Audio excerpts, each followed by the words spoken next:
नवरात्रि के पहले दिन कलश और अखंड ज्योत की स्थापना सबसे महत्वपूर्ण होती है। तो कलश स्थापना का शुभ मुहूर्त कितने बजे से कितने बजे तक रहेगा, जान लीजिए। शुभ मुहूर्त 19 मार्च को सुबह 6:27 से लेकर 7:54 के बीच कलश स्थापना करना अत्यंत शुभ है।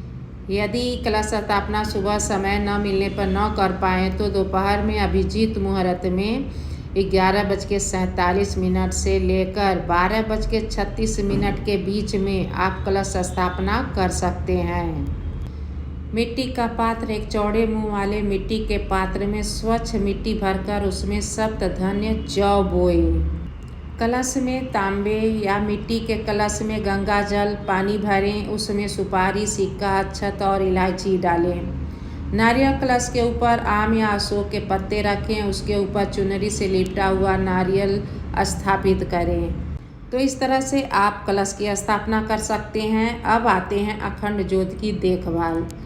ज्योति को कभी भी सीधे जमीन पर न रखें, इसे लकड़ी की चौकी पर या अष्टदल कमल चावल से बनाकर ही रखें।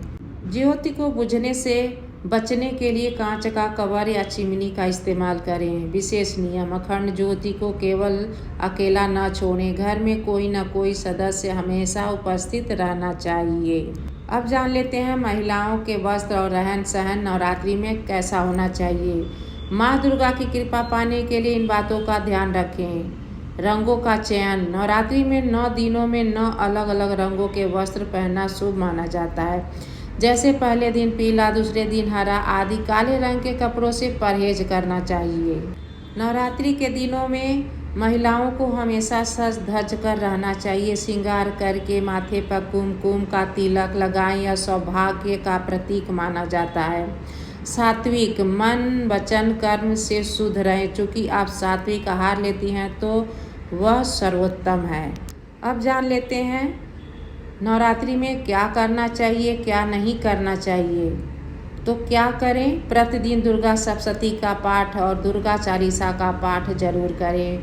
सुबह शाम कपूर से माता की आरती करें।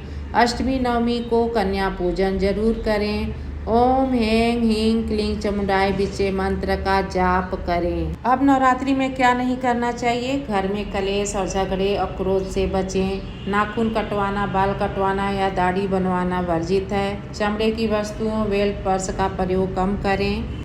और नवरात्रि में भोजन सात्विक बनाएं, बिना लहसुन प्याज का भोजन बनाएं और माता रानी को 9 दिन अलग अलग तरह का भोग लगाएं। माता रानी की कृपा बनी रहेगी।